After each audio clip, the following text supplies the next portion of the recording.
Choose your journey. It's time. It's time to walk the path to peace. Elevate your potential and become a beacon of positive change.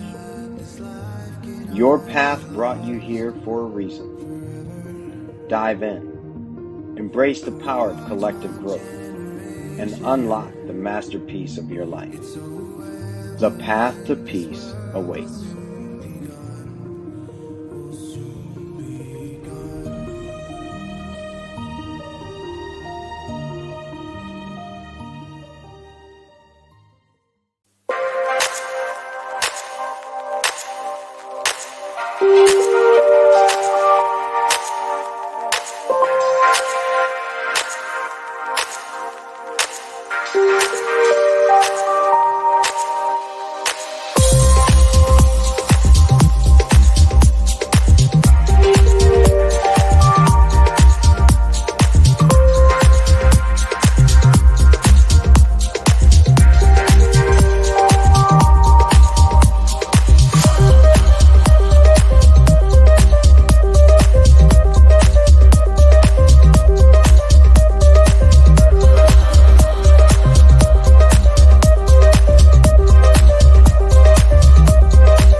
Gaia? How can we be resilient in a world that's growing more volatile by the day? How can we thrive?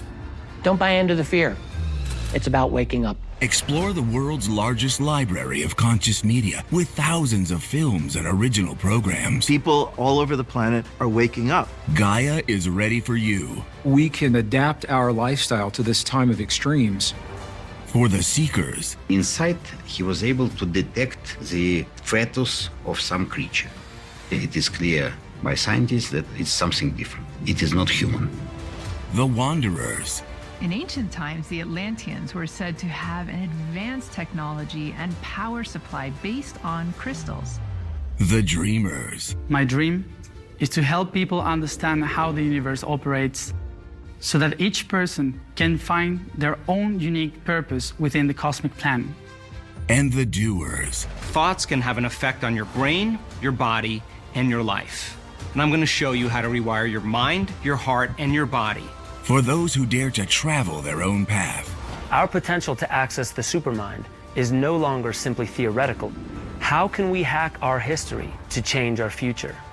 We are meant to learn again and again in this life that truth does indeed set us free. Now we are proposing a new beginning, a new history for human beings.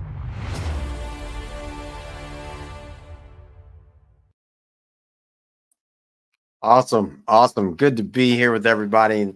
Excited for once again another great show to come. And we've got some awesome people. And first, I want to say thank you to Gaia for continuing to light up the world with new conscious ways. You can check it all out at Gaia.com and /SID, me. Go on Gaia and you can check everything out and get involved in that way and up your level. You know, we've got a lot of things there for you. Meditation, yoga, they've got shows, different ways, movies, all the different ways that people go in and use this media, social media, and all the media outlets to get inundated with something better for you. That's what this is about. And I'm excited for this conversation as we help everybody here on Rise with Sid McNairy. Everybody step into different ways of uncovering and exploring peace, how to bring it into your life and elevate it in every way. So I'm excited to have this conversation with Liz and Erin and help bring forward what we've been doing. And as we continue to move into this chapter, what is the art of peaceful living? in the name of the playbook to 100% peace. That's what we want you to get from this, from every week, is get another way to implement peace into your life and learn how to bring forward the art of peaceful living for you. So you can look it up. We've got Ryan's doing an awesome job always making sure that we have all the links and everything, and looking forward to the day that comes where he'll be on the screen with us. And, you know, we just keep moving forward. That's what it is. Everybody doing their part. It takes all of us to do our part to bring peace forward in the world. And what that looks like for me is being an example of what's to come. And we've got two great examples with Liz and Erin in the school system. You know, Liz is a counselor and Erin is a music teacher and so many other things. That's just the level of the hats that they're wearing for this part of things. Yet they do an awesome job. So excited to bring them on right now and get this conversation started as we look at all the things that are covered in this chapter. Welcome, welcome, welcome. There's Liz and there's Erin. Good to have you all again, and excited for this conversation. And as we look at it, you know, this chapter, we're talking about what is it to live the art of peaceful living. What does that look like in your lifestyle or in your place? And I'm just going to bring that forward as we start. What does that look like for each of you as you move through the school systems as you do? We'll start off with Liz. Go for it. Yeah, well, thank you, Sid, and hey to both of you. For me, the art of peaceful living, I think, as I've kind of come to practice this for a longer time each day than ever before, I've come to find that it's really about a lifestyle. And at first, when I began implementing practices into my day to day, it was, you know, trying to squeeze in a meditation once a week or try to squeeze in a couple yoga practices a couple days a week. And now I'm finding that it's really about integrating practices of peace into my everyday life. And I suppose we'll kind of go into that in more depth tonight. But I think the integration of it is the key so that it's not like, oh, now it's time to be peace or now it's time to be something else. But that's the foundation that's possible for everything else to grow on. Awesome. I like that. Erin, go for it. Yeah, I'd like to just echo what Liz said there. It really is about an integration of peace. And then a layer like maybe, I don't know, above or below is the awareness of when peace is not present or not in my body or I've not integrated it. So that's a big thing for me is knowing when I'm starting to feel myself. Am I stepping out of peace? And then pulling myself back and bringing myself back into those, you know, those moments, those practices that I've really integrated, like Liz said. I love it. I love it. I love that both of you get that. And that's kind of, you know, that's been my life. The more I am investing in myself and taking the time to step into these practices, step into these lessons and continue to move it forward in myself, then peace shows up wherever I am. You know, it is that for me, it's that vibration that I create inside of me. And that vibration begins to dance with everything outside of me. And so, yes, I get exactly where both of you are coming from. And as we get into just talking about what it is, you know, peace is the power to live by, how that is the power. Like for me, peace is the power because when I have peace, I actually have access to more power outside of me or inside of me as well. And that begins to pulse. So the first question that I'm thinking is, what are the challenges to keeping peace in school? You know, I got to go there today. I took Liz lunch at school and we sat in the cafeteria with all the kids and they're beginning to really know me from camps and things like that. So they're like, hey, what's up, coach? Can I have your pizza? Can I da-da-da? And it's like, okay, I'm going to hold the space of peace and just laugh and say no. So I'm curious as what that looks like. Erin, why don't you go for it? That's so funny to think about a kid coming up and asking for pizza for your pizza lunch.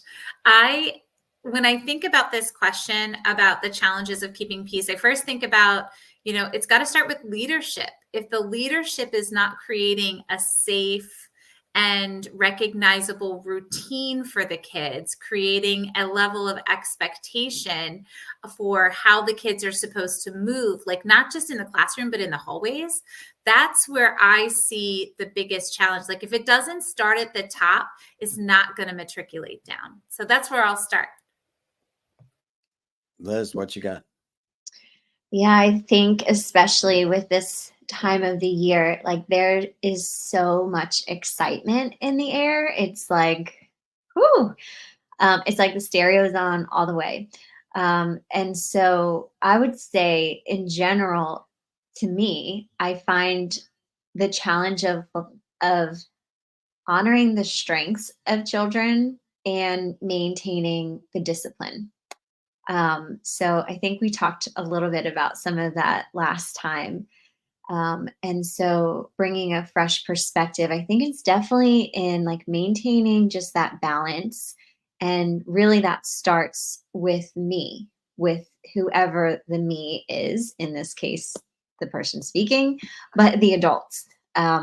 So, for example, someone asking for pizza to me is like, okay, this is your time to be, a little more free. I was teaching a yoga class today to first through third graders, and I said it's going to be a little different. We'll have different options today where you have freedom. And one of the little girls raised her hand and she said, "Does that mean we can just run around the room?" And I said, "Well, it sounds like that's what freedom is to you." So I said, "Well, let me change the word to choices. You have choices." So I feel like, generally speaking, it's like that balance between honoring who people are, whether it's children or adults. And then, like that word appropriateness, it is something to navigate through because every situation is unique and every person, I think, is unique. So a lot of different things are coming up, but I think I'll pause there and see where you want to take it next, Sid. Well, yesterday I was on the call with a guy. He reached out to me and I said, okay, I'll get on a call, but no selling. There's no selling. We can get on a call and we can get to know one another and then we'll get off the call. Like, that's what you want to talk to me? Cool. I'll talk to you. And so we did. And we ended up in this conversation around his children are 1 and 3 and mine are 20. My children, they're not children anymore, are 28, 25 and 23. And so as we went into this space of, all right, what's it look like? And his question was, should I send my children to private school or public school? What would you tell somebody? Because I need to know. I'm like, okay, so first thing I'm going to say is, because he actually works at a university in Georgia and is the leader of Fellowship of Christian Athletes. So we already resonated and we knew that we connected that way. And he's like, so I want to know what do you think? And I'm like, and he knew I coached. So he was like, all right, I get it. The most important person that you can put in a kid's life is the coach. And I'm like, yes. And so you need to go, whether it's private school or public school, go and figure out what are the coaches like, because they're going to be there integrating with your kids. And then also look at and interview the principal, like get to know what are they like? How are they actually holding the space so that when your children are there, you can count on them having examples at least of what's possible for them. Now, their kids are going to play, they're going to do their thing. Yet I think, as Erin was saying, that leadership factor is so important. And so I'm curious as to what is built in your schools for the leadership to keep the peace. Whoever wants to go, you're both nodding yes. So I go ahead, Erin, go for it. Oh, I was going to say, Liz, go for it. Yeah, I think what's really important is just having many different people involved. I think of like the sayings about how it takes a village and it takes a team, those types of sayings. In my experience, it's been really helpful to have different people involved so that children know that they are supported, not just by one or two, not just by their parents, but there's others who are really there to help them. And sometimes that might look a little bit different.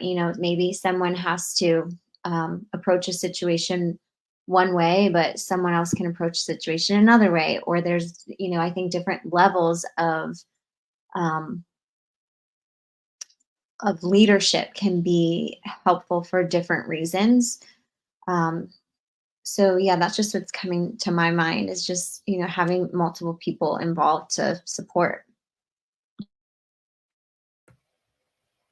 I love that, Liz. Thanks so much for bringing that forward. When I think about creating that space of, like what are some good factors for the leadership in the school, I think having a clear expectation and making sure everyone's on board to move in that same way is something that I find, because I've taught in a lot of schools and I've seen a lot of different leadership. And I think about the places, like I've taught in one particular school for the entirety of my career because the community is incredible. The leadership that has landed there has always been solid.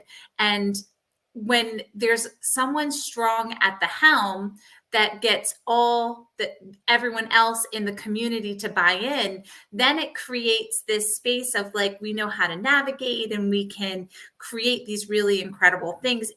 And the community then flourishes. So that's, something that I feel has I've enjoyed in this. I'm thinking of this one particular community. It's just this really special place. And if there wasn't that really strong foundation to, create it, then it wouldn't be so special. It would just be another place where, oh, I'm just going to be here for a little bit. So that's something that stands out for me in this moment. It's interesting you bring up that leadership and that trickle down effect. I look at all the many levels of leadership that I've been in and had strong leaders, and that's how we won. We had coaches that elevated the whole picture for everybody. And then I've been in places where I've watched poor leadership and it ends up with chaos, And so I think, yes, like you're saying, that is such a important piece of it to step in and say, okay, who's leading the ship? And I think as parents look at that, I think it's important for parents to know, where are you putting your kid? What's the leadership look like? What's going to be the example? Because things do happen. There's just people moving in any space. Things are going to happen. They're always happening. So it's important for that to show up. And as we move into this next question, what are the examples of children moving from a place of inappropriateness? We spend a lot of time in the peace program helping people really discover, okay, there's an appropriate way and there's a inappropriate way. And when it's appropriate, everything is appropriate when it's appropriate. And when it's not appropriate, too much of anything becomes too much and it leads to an inappropriateness. So what are some of those things with children that you notice in the schools is like, this is becoming inappropriate? I'm going to hop right into this one because this is something that I've been tackling ever since I got back into the classroom post-COVID. And I find myself saying to kids things like, you're not behind a computer screen. I can hear you. We are in real life together. Like they just have no awareness that I'm going to talk and that they don't have masks on. Like because I'm in Maryland, we masked for a long time. And so these kids think that like, if your head's turned away from me, I know you're not listening. And if I can hear your voice, I know who's talking. I'm trained to hear different sounds and different timbres. I'm trained to hear this. I know exactly who's talking when. So like that, having that for me is like the biggest thing, like this reintegration of appropriateness, of boundaries, even if we want to call it boundaries or expectations. the reintegration of this, because I feel like so much was let go during COVID. So now that we're back in a normal setting, there has to be that return to expectation of appropriateness, at least for me. Yeah, I think it's, part of what I've seen in time where things have gotten lost is this idea that God is out of the classroom. So now all of a sudden it's like the 10 commandments used to enter the classroom and now they don't, right? Which morals and things they do have something to do with God, but God didn't determine morals for us. We have to do them ourselves, and that's not against anyone's religion unless you just believe you're supposed to run amok. Well, that's not school.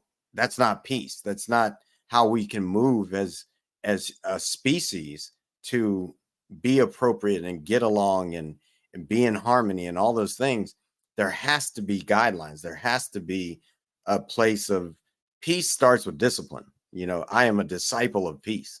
So I go back to peace all the time, no matter what's in my face, because I know that level of discipline, that level of discipleship. And I think it's important that we continue to bring that kind of stuff forward. Liz, what you got? What's the inappropriates? Well, it's interesting what you're sharing in terms of God, because like I reflect on my experience through school and having gone to a Catholic school my whole life where we prayed multiple times a day, church, every month, I think was our schedule. But it was very much ingrained into what we were taught. And I'm interested to see how that shows up when you're talking about like taking God out of school, because I'm thinking of now working in a school that is a private school, but not connected to a specific religion, where there's so many different religions. And just recently, there was a 4-year-old who told me how every time she eats, she prays. And she does this every day at lunch. And I loved that moment. I even had to shout out to her mom to tell her this, because she's taking it upon herself amongst a class of other 4-year-olds that no one's telling her to pause and pray. She just knows food is out. This is what I do. I pause. I give thanks. So it's interesting that some things may be removed, but at the same time, it's like you say, good luck, bad luck. Who knows, Sid? On the flip side of that is this personal responsibility. And I think that's, something to be potentially excited about, is people taking things into their own hands, that sense of empowerment to choose. So for me, working in mental health, it's no surprise anywhere you look, you can see that there's rising rates of depression, suicide, gun violence with children. There's a lot of things to be really alarmed about when it comes to mental health. And children are experiencing more loneliness now than ever before. So to me, the things we might be seeing in school are rooted in that emotional level. That's like my lens that I've been trained to view things as. So that's kind of how I look at the world, whether it's children or adults. And I think of how when that emotional brain takes over, like it's having blinders on, like nothing else really matters. And so me, Yep, you okay, it got just it, went Liz. out for a moment. Okay. So yeah, it's kind of like this notion that's coming to my mind of individual versus the community, the I versus like the we. I was at a school counselors convention recently, and the presenter gave little fidget balls to everyone in the workshop. And the person next to me, it was fidgeting with it the whole time. And it was not a quiet fidget. It was like a pop, pop, pop. And I was like, oh my gosh, I cannot focus on this presentation to save my life right now. It's like popcorn going off in this room. And so I just kind of looked over at the person. She's like, oh, I'm sorry. And she stops popping. So I'm like, okay, here I am focused again on this presentation. A minute later, she's back at it. Pop, pop, pop. And I just thought about, what is it like for students in the class? who, you have those who are trying to focus, so they're doing these things. Then you have those who are trying to focus distracted by these things. And so it's kind of like that concept of community that's just so powerful. And I think with the art of peaceful living, it gives us that chance to see that, yes, there's room for me to process my personal, individual stuff. But then when you get to hear from others, it gives way for understanding that you kind of like step outside of the self and can be for another person. And that has allowed me to just alleviate some of the stuff that kind of blurs my vision. So a lot of different thoughts are coming to my mind, and I'll pause there. Awesome. I'm going to circle back to this space of the removal of God from schools. First of all, if there is a God, which for me, there is something that created everything. So there is something. You can't remove that thing that created everything because it's always there. So it doesn't really matter what people want to do about God in schools. They're not removing God from schools. Impossible. They're removing their beliefs about God from schools, which may be appropriate in many ways, because so many people have so many different beliefs that can create just chaos in the school. Yet for me, as I look at school systems, and my mom being a teacher for 29 years, my dad teaching in universities, myself teaching in universities, and all the different places that I go and work with children, elementaries on up, peace is it. It's the answer. Like, peace is that power that allows people to live in ease, to grow together. And it comes from a place of discipline. For me, there's no access point to peace if it's just chaotic, so I just going back into that, that space, that peace is the answer. It's an easy place to know. Now think about all the different problems that have happened around school systems, children not feeling safe at schools. When my dad was in school, it was like bombs, World War II and all the different things. That was chaos. All they need to do is get peace back. And I think that's the answer. People really start to focus on peace in the school systems. They'll start to realize, oh, wait a minute, when they're at peace, they're better athletes. When they're at peace, they're better students. When they're at peace, they get along easily in lunch. When they're at peace, mental health clears up. When peace is at 100%, all those things clear up. So I can go to peace and say, okay, how can I bring peace forward, and how does that show up for people? So just curious what that brings up for either one of you. I'm going to hop in on this one. I think for me, the way that this is showing up is that there'd have to be some kind of fundamental shift or change in the actual, like, behind the scenes stuff that teachers have to do to get ready for any kind of thing. Like, there's just this constant hurried and rushed kind of mindset when it comes to teachers delivering material or curriculum or, whatever it is, that learning situation. There'd have to be some kind of major shift in order for if the teacher's going to be at peace, then the teacher's got to feel secure and planned and able to field the 4 kids with IEPs, the 3 kids with 504s, and all of these other, the team meeting they might have, like, 4th period, or so. I feel that there has to be a real fundamental shift in the entire delivery of education in order for teachers to really have that 100% integration of peace, so that they can be that for their students. Because all right, so I have a question for you. Sure. You are in the school, you have all those things you named. Do you have peace in your classes or not? Yes. If you do, then how does everyone else come into that? Because if you have peace, because to me, peace doesn't have to do with what I need to do. I'm at peace. So no matter what, like Liz and I had the camp, and these young whippersnappers were all over the place. Camp, we're gonna be crazy. It's oh da, da, da. Well, fortunately for me, I have no, I'm not, they're not gonna take my job, right? You're not gonna take my job if I say, hey, sit down and that's enough. Like if I get in it, it's just like I'm in it. All right. We ain't gonna do anything until y'all learn how to get here first. Like get peaceful, get still, listen, and now we can go have fun.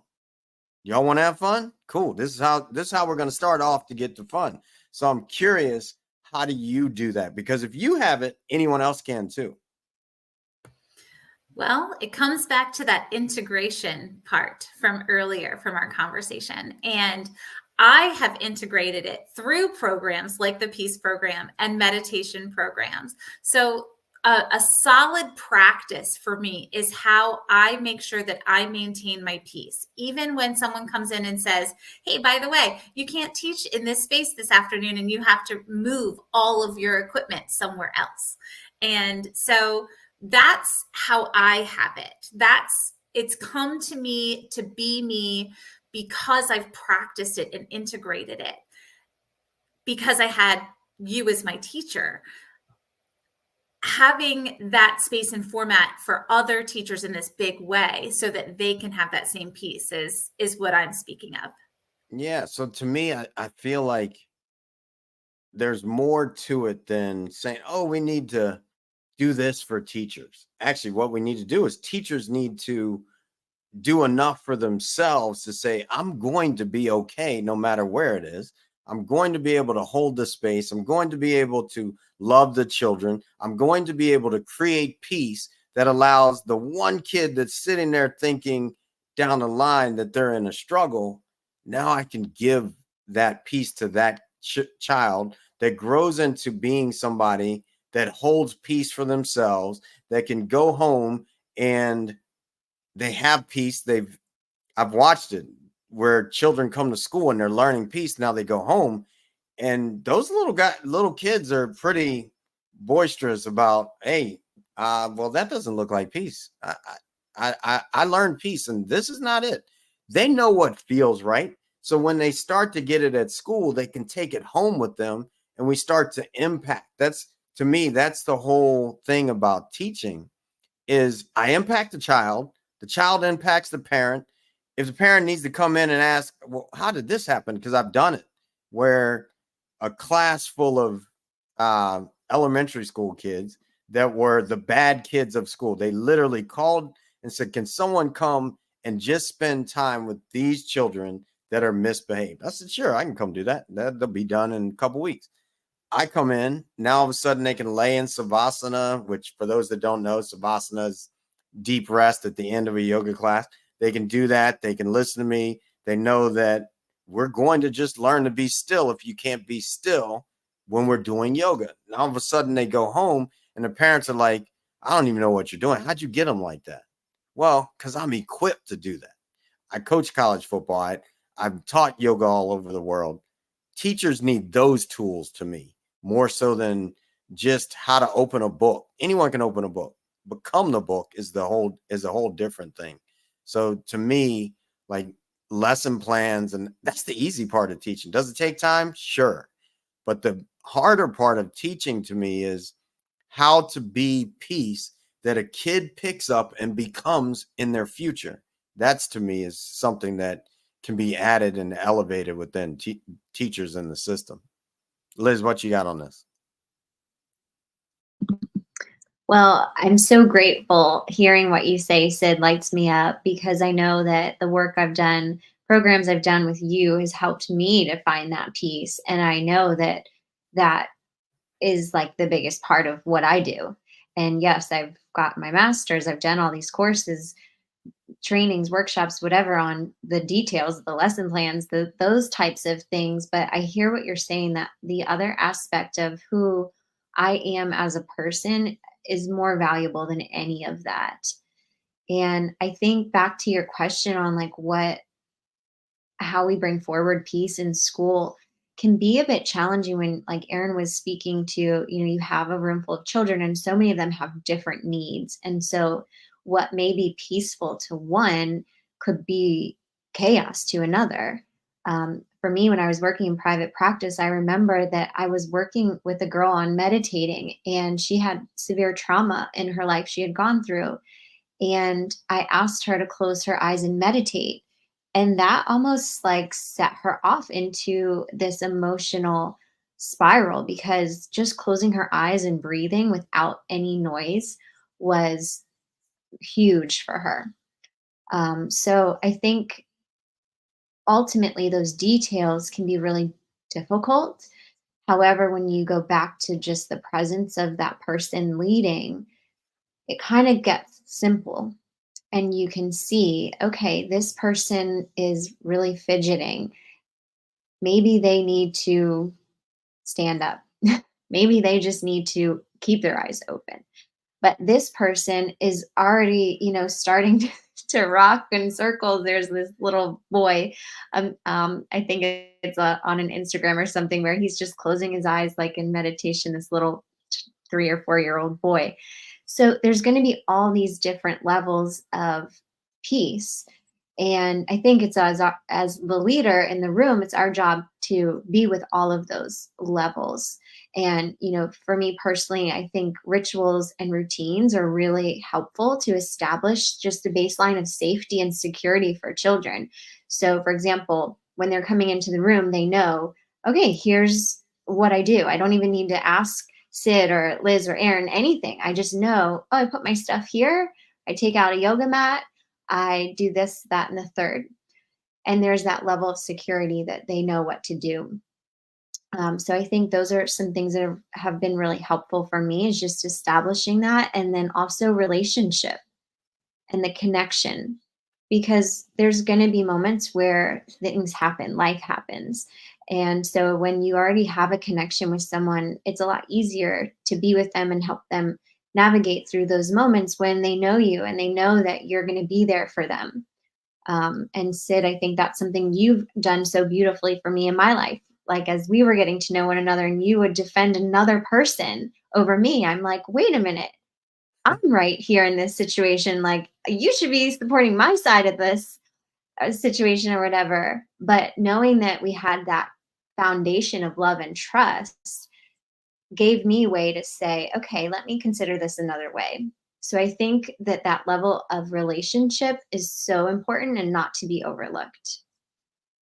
Awesome. Yes. And I also feel that I keep going back and will always go back to, a child craves discipline because chaos is chaotic.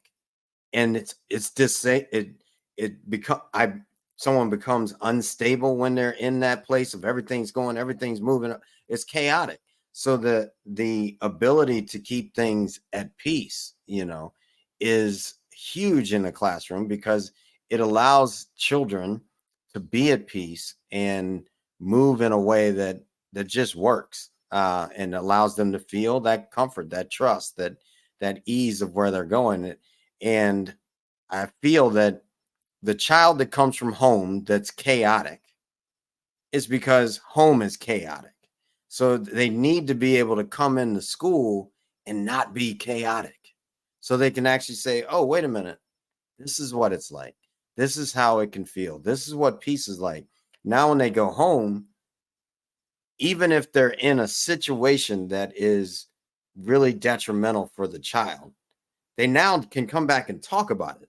But if they go home chaos, they come to school chaos, they don't even have anywhere to go and say, oh, how do I get through this? So I think it's important for us to continue to bring this forward in the conversations of all school systems, private school, public school, I don't care what state.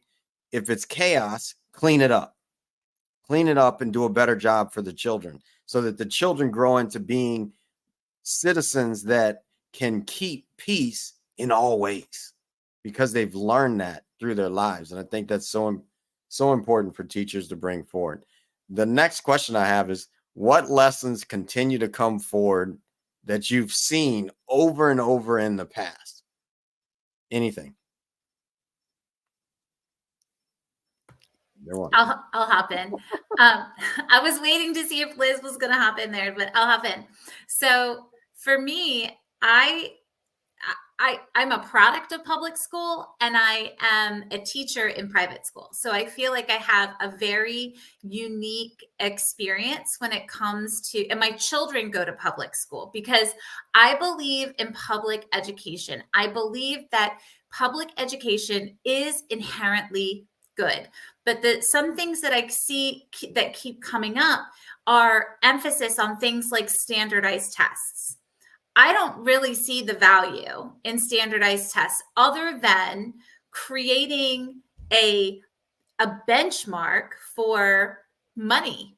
I don't see the value in them. And especially, I'm going to be like hardcore arts here in this moment, especially when there's this constant conversation about how test scores in certain areas are declining.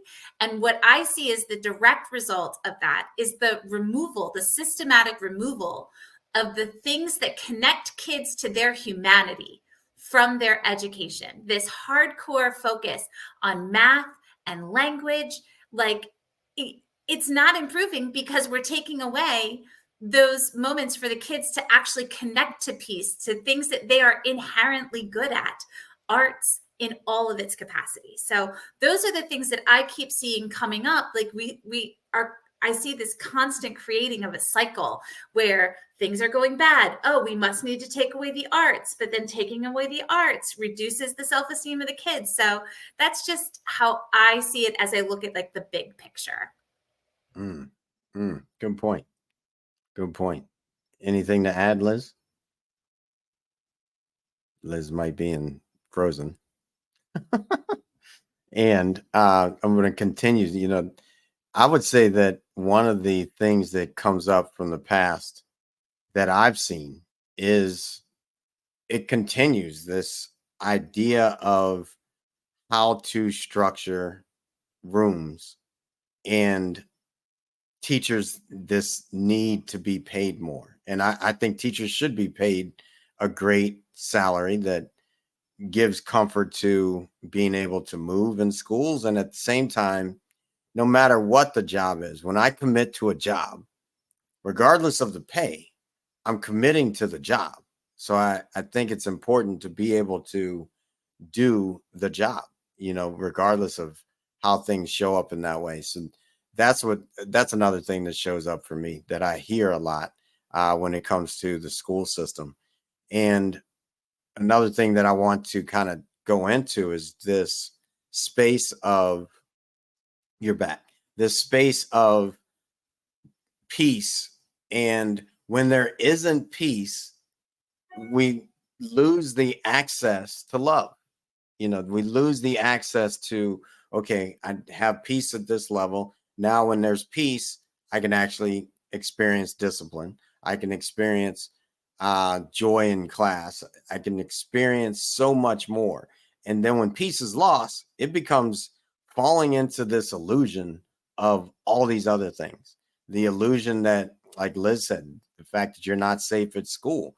And now, if that's where we're living in that chaos, the idea of being unsafe at school creates unsafe, you know. So I think it's important to really bring that also into from the program of, okay, here's your foundation has to be peace. If it's not peace, you don't experience the higher levels of things, yet you experience the lower levels, which often looks like an illusion that isn't really there. So just curious how that shows up for you all. Well, I was just going to share a bit back to the former question that you have posted about the lessons that keep showing up. And I think it's important to touch on the fact that there's constantly like more to be done. And that pressure of getting more done, doing more things. And that really, that's not what it's all about, that it's about the beingness. And sure, there are things that children need to learn, but I think of like how much where I'm at currently, there's just community events embedded into the day to day. And that at times that does take away from certain things in the classroom. And these children love reading. Like they will just be reading every chance they get. And it's to me, it's like there's no force to make sure you're reading your book or do your math facts, do this, do that. It's almost like they have this choice. And because there's no force, there's no resistance on that.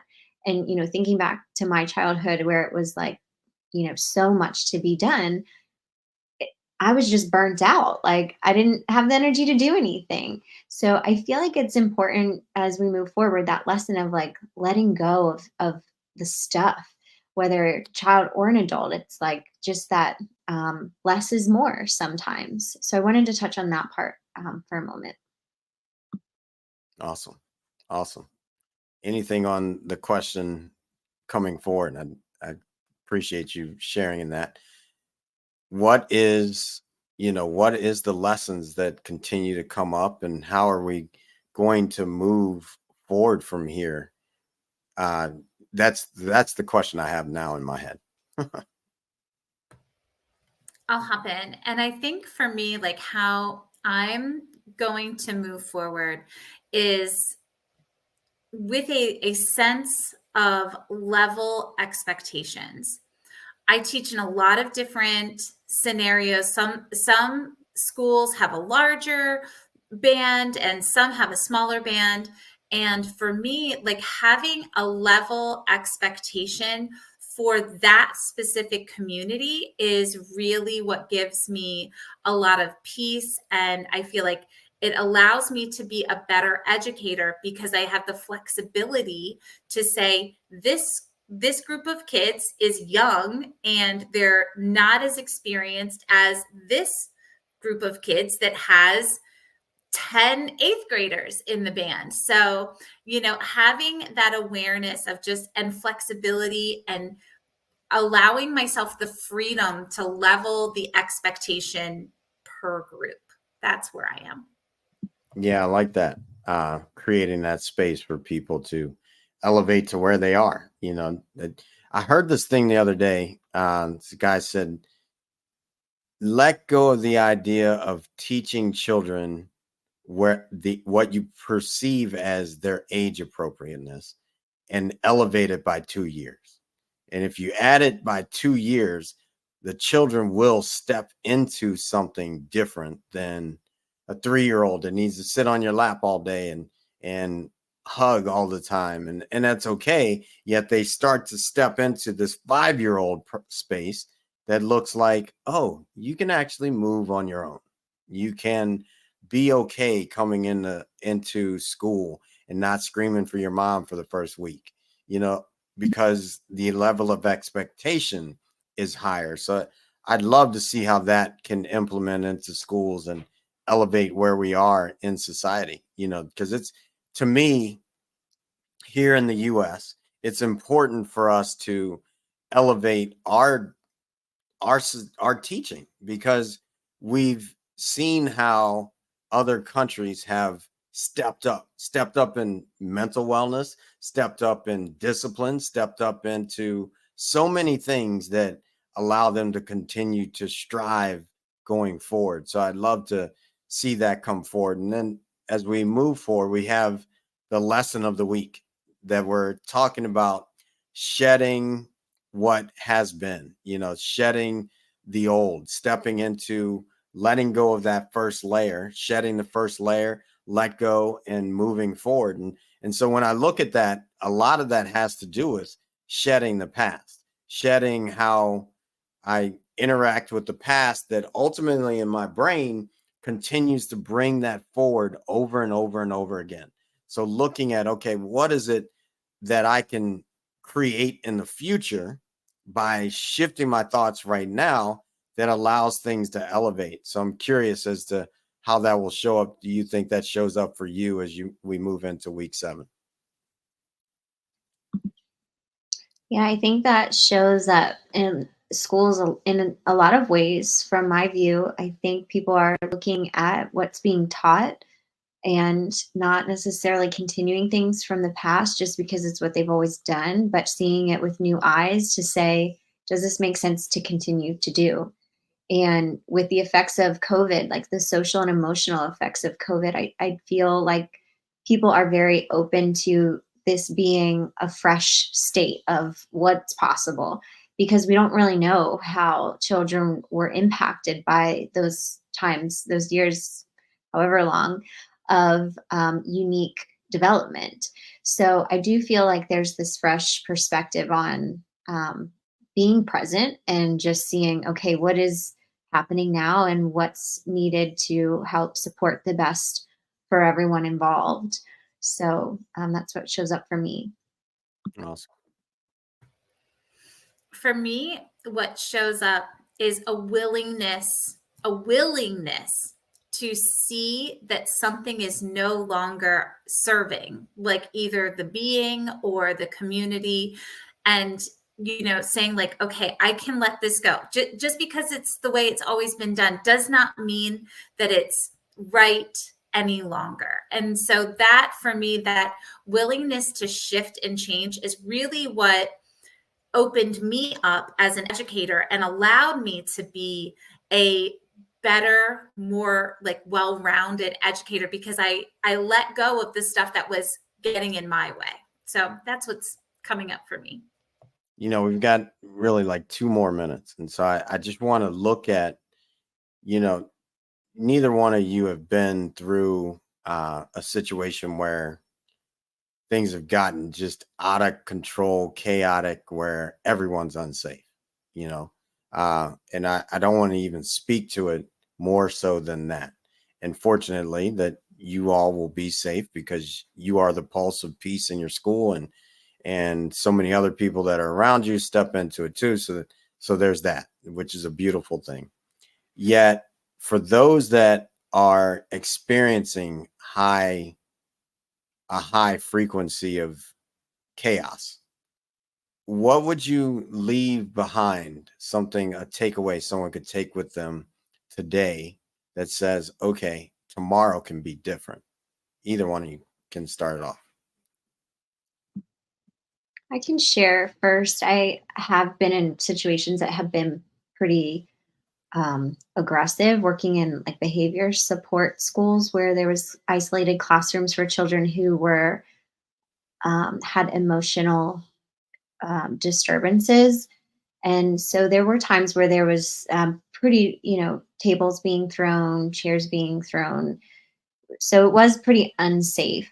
And I think in those situations, it's kind of two important steps.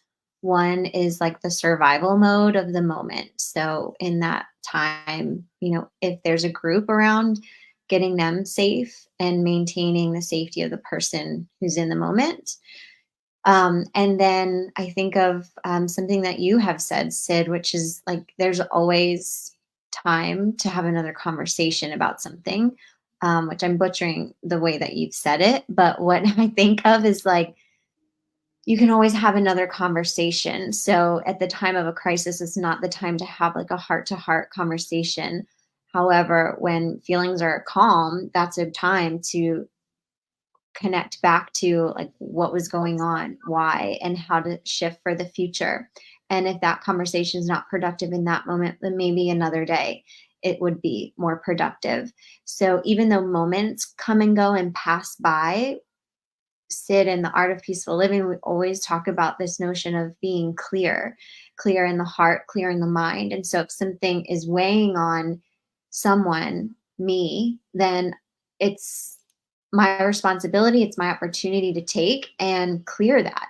So I think that's really important that we take that forward, is just that opportunity to get clear. Awesome. Erin, your closing thoughts. So something that I think people could take away with them easily is the fact that they are connected to their breath at all times. And in a moment, it is where things might seem high pressure, high, vibe. It's okay to take a beat. And I'm going to bring it back to music. Like, take that beat, just breathe in, take a whole beat to take that breath. And that's my takeaway. Awesome. Awesome. Well, thank you both for being here once again, and look forward to the next time we come on and continue to bring peace to those that are in the schools and are the stands for everybody else. And thank you all. Thank you all for tuning in. It's been a pleasure to be here with you and continuing this movement, really helping everybody step into another level of peace for them and to elevate. This week, remember, lesson 7, shedding the first layer. The first layer is all the stuff behind you. That's the first layer. I don't care when it came for you. That's the first layer. Let go of the things that are no longer serving you. Stop bringing them forward so we can bring peace forward. What I will say to those that yesterday was a day that was full of chaos. Excuse me, my computer likes to do my thumb gestures. Yesterday was the day of something chaotic. Tomorrow, you don't know what it's going to be like. So in tomorrow, step into what is possible in your mind. Think about it first so that you can bring something forward differently when you move forward. Have a beautiful, beautiful evening, day, night, whatever it is for you. Enjoy it, and we'll see you next time. Next week, Mondays, 8 a.m. or 8 p.m. here for Rise with Sid McNairy. Thanks a lot. I'm excited to be with you all the time. So I want to make it morning, but we're going to say peace out.